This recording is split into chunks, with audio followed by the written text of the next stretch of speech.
During the pandemic, I ran a few cohorts to help men kick their porn addiction. Much the way I had kicked my drinking habit, you can check out the links to those videos in the description, I had successfully kicked the porn habit. Some of my most popular articles were about kicking porn, and I genuinely enjoy coaching and teaching. I was as big of a porn addict as you can be. The crazy thing is that I didn't even really have a problem getting laid.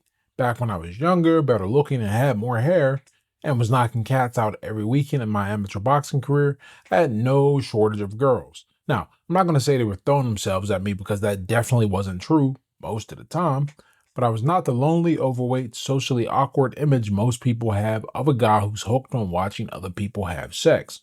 In fact, to put this into perspective, there were multiple times I beat myself into erectile dysfunction, couldn't perform when a girl came over, and they still gave me a chance again. Of course, I blew that chance too because I was hooked on porn. But so are a lot of men. Many more than I suspected because it's been over 4 years since I ran the last cohort, and I'm still amazed at how many guys signed up. And just how many men are we talking about are addicted to porn? We'll get to that in a minute. And to avoid any repetition, any figures or studies I cite will have links in the description. But first, let's define exactly what a porn addiction is because there's a fuzzy but not non-existent line between the guy who occasionally watches a clip when his wife and kids are visiting family out of town and the dude who knows the names of both male and female porn stars and, despite the hundreds of years worth of free pornography material on the internet, pays for a subscription or two to his favorite site. We'll dig a little deeper into that distinction in the video later, but for now, let's talk about what the naughtier side of that line actually is. What makes someone a porn addict? You don't have to risk dirtying up your browser history to find the answer. I did it for you. And what I found was unsatisfactory. There are a lot of signs of porn addiction, but most resources didn't have a clear-cut definition, and the ones that I did find were not all in agreement. I imagine this is because of that fuzzy but real line between an occasional viewer and a guy who gets fired from his job for showing up late too many times because his jerk before work took a little longer than expected because he had to find the perfect clip. So, rather than list all the signs of porn addiction, I'll just tell you what a porn addict is based on my experience with addiction. It's someone who uses porn so much that it has a negative impact on their life. And what does this negative impact look like? It might be relationship problems, sexual dysfunction, wasting hours of time, social isolation, or even financial issues. Have you ever wondered if your porn use is crossing the line? Ask yourself if it's stopping you from pursuing real relationships or affecting your performance in them. And as much as I want that definition to be subjective and personal, it's like any other addiction. No matter how genetically or psychologically predisposed you are to addiction, no one starts out addicted to anything. And until relatively recently, with the fentanyl epidemic, rarely does anyone's first time cost them everything. It all starts out as fun and games until it isn't. I'm not saying that being a porn addict is the same as being a cokehead. I'm just pointing out that no one ever snorted coke planning to become a cokehead despite everything we know about coke. They were just looking for a good time to cope with some of the bad times, and eventually the cost of those good times far exceeded their value and just brought with them way worse of a time than what they were originally trying to escape from. So now that we've got the idea of a porn addict down, how many guys are addicted to porn? In a 2019 self-reported survey of 2,075 American men between the ages of 18 and 30, the question, "Am I addicted to pornography?" received strongly agree, or somewhat agree responses from 11% of them. However, an additional 11% of men responded neither agree nor disagree. Now, to me, if you aren't sure if you're an addict, you're definitely an addict. So if we take that math, that means that 22% of the men, or more than 1 in 5 of people, are addicted to pornography. And those were just self-reporting. But it gets even worse. The same survey asked, I have put off things I needed to do in order to view pornography.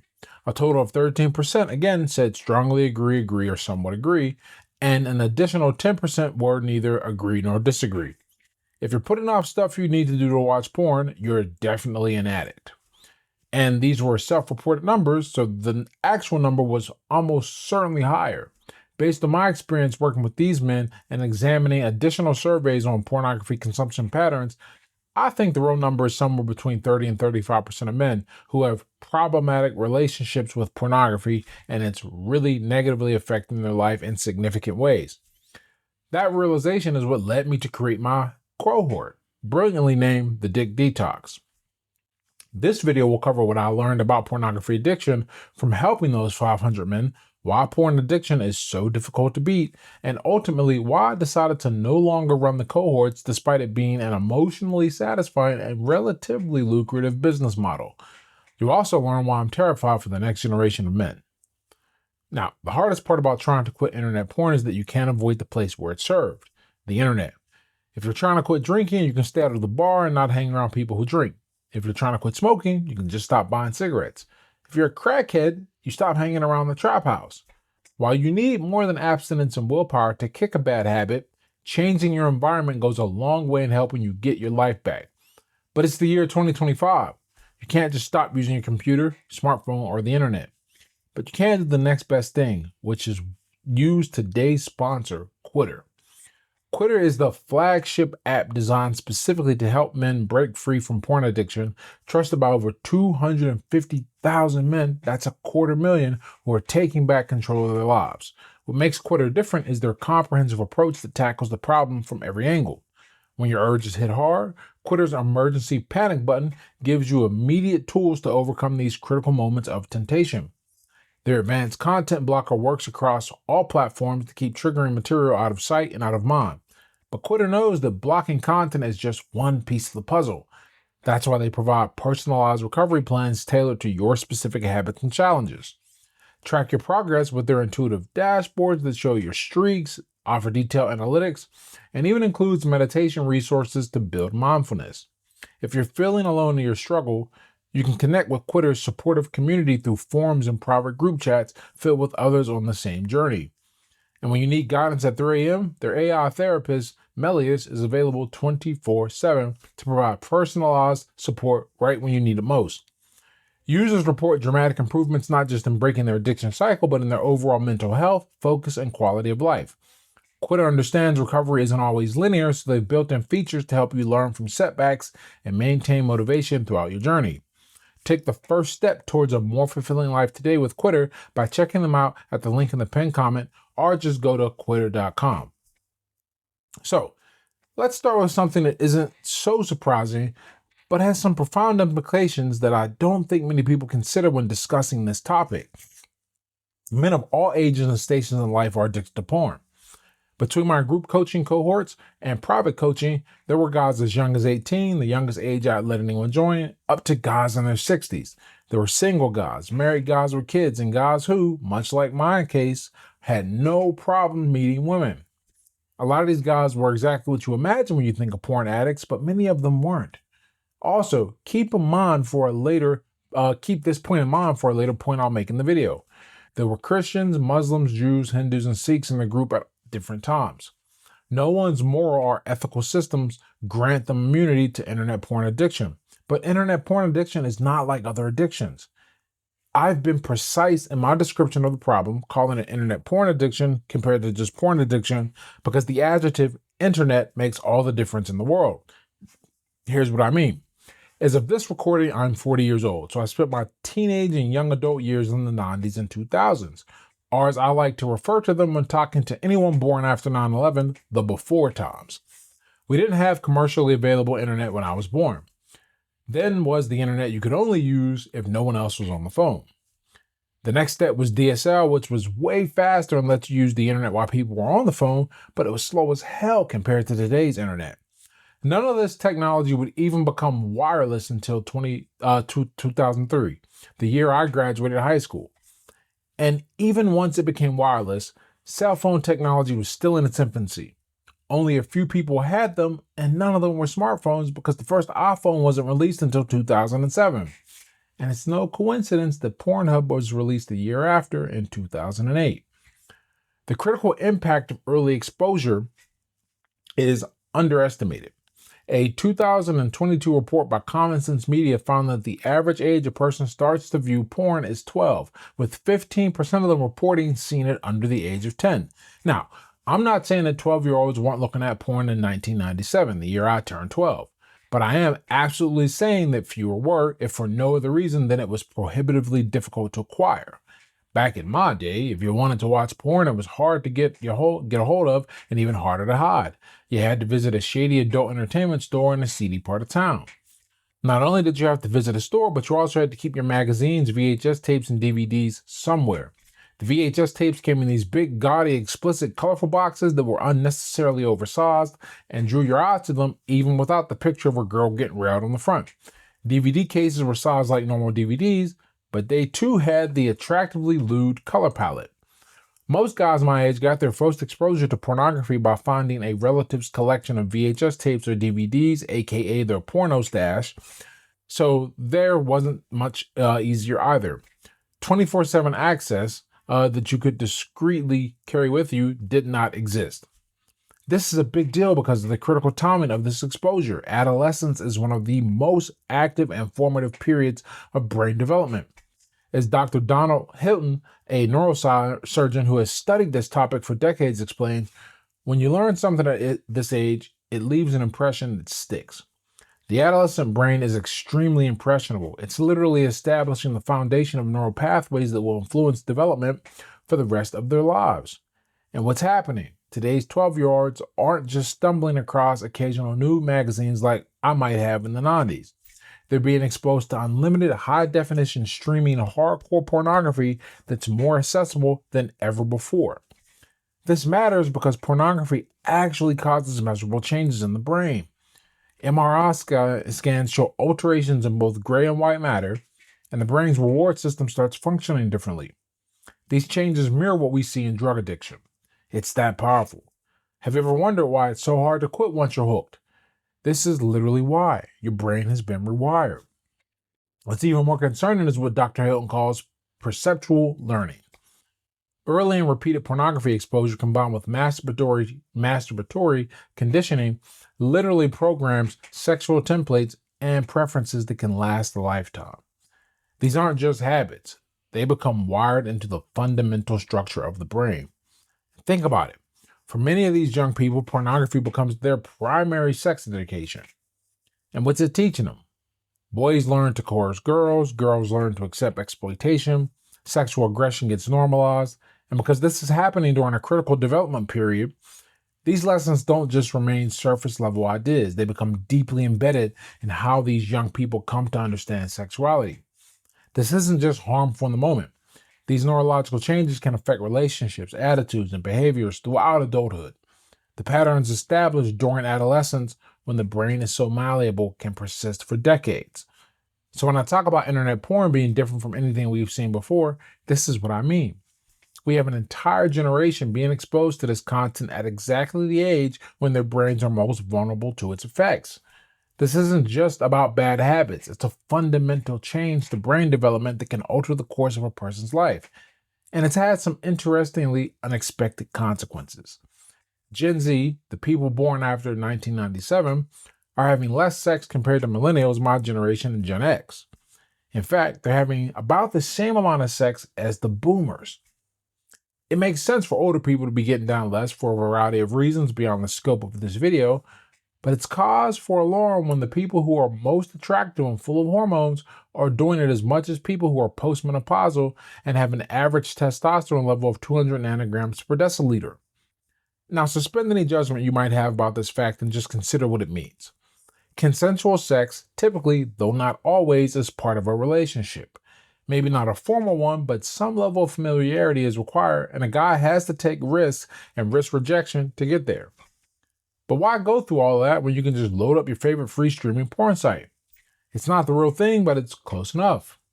The following is just speculation on my part, but it's the natural conclusion of my point. The lower birth rate that all of the developed world is facing right now is at least partly driven by the widespread use of internet pornography, and this trend will only get worse. The internet did to pornography in the 2000s what baking soda did to cocaine in the 80s.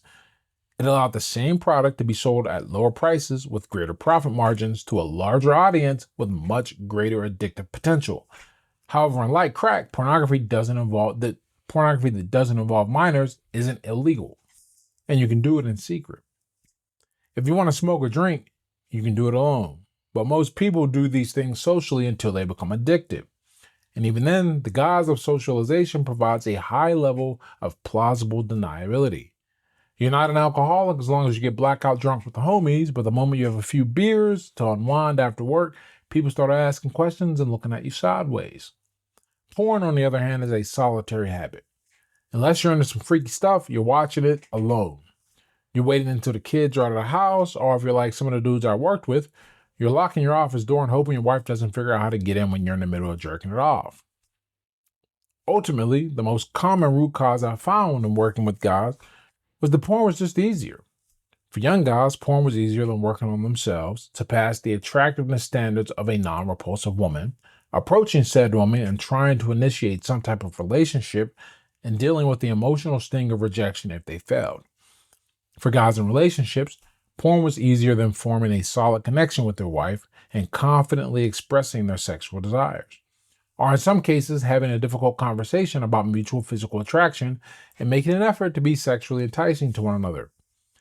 And they are right. It is absolutely easier to watch porn than to have a tough conversation. But a much harder conversation to have is one in divorce and family court, because a combination of not being intimate and discovering that your partner is retreating to internet porn instead will feel like cheating, and many women will respond how you'd expect. Now, I don't want anyone to take this as blaming some married guy's porn addiction on his wife, but at the same time, let's not pretend that sexual desire for the person you're with isn't important. While logically, watching porn is better than getting a side piece you're attracted to, emotionally, many women not only view it as the same, but it carries a lot of other stigmas that make a guy look even worse than had he just stepped out. I once did a consultation with a woman who found out her husband was doing the whole lock myself in the office and watch porn thing, and her biggest worry was if her husband looked at her teenage daughter and her friends in the same way. Now, it was easy enough to reassure that he most likely wasn't looking at their daughter that way, but it was a much tougher leap of logic, one that I most likely didn't make, to convince her that he wasn't looking at her friends that way. Now, you can argue about the irrationality or correctness of her feelings all you want. It still doesn't change how she now looks at her husband and how she feels. Now, I don't know what she ultimately did, but I know she was frantic enough to pay my consultation fee and was genuinely distraught over the situation. Either way, whether through prevention or elimination, internet porn severely interferes with the intimate relationships we try to form. It also turns out that focusing on relationships of all varieties, not just romantic, was what led to the most success of the guys of the group. It turns out that focusing on relationships really is powerful. But what did this look like in practice? Relationships work in two ways. First, I intentionally structured the group to where we used accountability boards and a group chat. In the same way that groups like Alcoholics Anonymous and Narcotics Anonymous use sponsors and group sharing to help people stay clean, this was the same idea here. I set up a system where guys would check in daily, noting their triggers, successes, and failures without judgment. For some, this meant installing software that tracked their online activity and sent reports to their accountability partners. However, what started as structured accountability blossomed into guys making genuine friendships and even meeting up if they lived near one another. This struck right into the heart of internet porn's greatest weapon, secrecy. Everyone in the group knew everyone else was dealing with porn addiction, so guys were much more willing to talk about it, connect, and they genuinely wanted to help themselves and others. For the married men in our group, recovery involved specific strategies for rebuilding intimacy with their partners. This included dedicated date nights, communication exercises, and in some cases, couples therapy. Not really my cup of tea typically, but I would be remiss if I did not mention that as an option for guys. These men had the additional problem of rebuilding trust if their partner caught them involved in their habit. For the single men, we focused on building confidence in social situations and creating meaningful connections with potential partners. This didn't mean they needed to immediately start having sex, but rather learn to form authentic connections rather than retreat to the artificial stimulation of pornography. For both groups, we implemented practical tools beyond just connection. There was trigger identification and management, habit replacement, scheduled check ins, environmental changes, and mindfulness practices. All of these work together to make a huge difference. The American Psychological Association has consistently found that group therapy approaches for behavior addictions outperform individual therapy alone. For pornography specifically, a 2022 study in the Journal of Behavioral Addictions reported that men in group recovery settings had nearly twice the success rate of those using only self-help techniques or software solutions. This is why the accountability partnerships in my group work so well. Neuroscientist Dr. Kelly McGonigal explains that when we share our struggles with others who understand, our brains release stress-reducing hormones that make the recovery process physically easier. The brain actually finds it less taxing to resist urges when it knows it has social support. What's fascinating is that these connections don't even need to be romantic. Dr. Robert Weiss, who specializes in sexual addiction treatment, notes that many men turn to pornography precisely because they lack platonic male friendships. His research shows that men with strong male friendships report significantly lower rates of problematic pornography use. In my experience, the guys who thrive the most weren't necessarily the ones with the best porn blocking software or the strongest willpower. They were the ones who formed genuine friendships within the group. They checked in on each other, met for coffee, called when urges hit. Some even became workout partners or fishing buddies. Yes, there were fishing guys. This makes perfect sense when you consider what pornography promises: a false connection, an artificial intimacy. It's a counterfeit relationship. All of the neurological reward with none of the vulnerability or effort that real relationships require. But the brain knows the difference. Real connection satisfies in a way that pixels never can. So while we certainly use practical tools like blocking software and habit tracking, the real magic happened when guys stopped seeing each other as just accountability partners and started seeing each other as friends. Because as powerful as internet pornography is, it simply cannot compete with the healing power of human connection. So ask yourself, are you struggling with pornography? The first step is acknowledging that it's a problem and being willing to consider help. Consider joining a support group or finding an accountability partner you trust, because remember, connection is the key to breaking free. So, with all of this success, why did I ultimately decide to stop working with guys on kicking pornography? First, I started to consistently get a strange type of guy. Remember that point I made about religion earlier? Without being specific, this type of guy desperately wanted to stop using porn, but he wasn't willing to have sex with women outside of marriage because it was against his religion. I told these guys, look, I didn't imagine their religion thought too highly of internet pornography either, and that premarital sex was the lesser of the two evils if it came to that, but they wouldn't budge. When that didn't work, I asked them if they were at least planning to get married anytime soon. None of them were even in the courtship process. While I don't believe that you need to start getting laid to start watching porn, the intention to meet a real flesh and blood sexual partner is non-negotiable. Now, I'm not any type of official psychologist on this matter, so feel free to disagree with me. But part of my approach is encouraging the single guys to meet women and the married guys to do what it takes to reconnect with their wives. Sex has to be on the table, because that's part of the connection you're seeking. It's not the whole thing, but this ain't like quitting cigarettes where you can just use nicotine gum. Sex is a powerful innate urge, and you need to be willing to work to satisfy it naturally. This brings me to the second, bigger reason why I stopped this line of work. Ultimately, I realized that pornography addiction is the symptom, not the disease. The disease is the environment that makes sexually explicit material easily accessible, a culture that is simultaneously over-sexualized yet undersexed, and a generation of men who have grown up having their masculinity viewed in a negative light. The secondary infection is a world where it's become way too easy to avoid pivotal steps in interacting with the opposite sex. For example, again, back in my day, back when I was in high school, if you wanted to talk to a girl, you had to walk up to that girl, ask her for her phone number, and hope she said yes. Then you called her, and you had to talk to one of her parents before you got to talk to her. And if her parents were real crazy, they'd listen to your call on the other line. Nowadays, the guy just has to slide in the DMs. As Frederick Douglass once said, it's easier to build strong children than it is to rebuild broken men. Whether it was getting married to do the hard thing for a much better family life, or getting a young kid out of high school to face his fears of rejection, it's an incredibly tough business, and it's hard to take money for something if you don't have the faith that you'll be able to succeed. There's no amount of pre-screening or no fee high enough that will make someone have hard conversations they're terrified of, even if it will change their life. And then what if it doesn't? I didn't want the blood of a divorce on my hands, and the sheer amount of work it takes to toughen guys up who have lived the life on psychologically easy mode was beyond my capabilities for many. Now, if you want to learn more about what I've learned on my path to kicking addiction, you can watch either of these two videos here about my journeys with alcohol.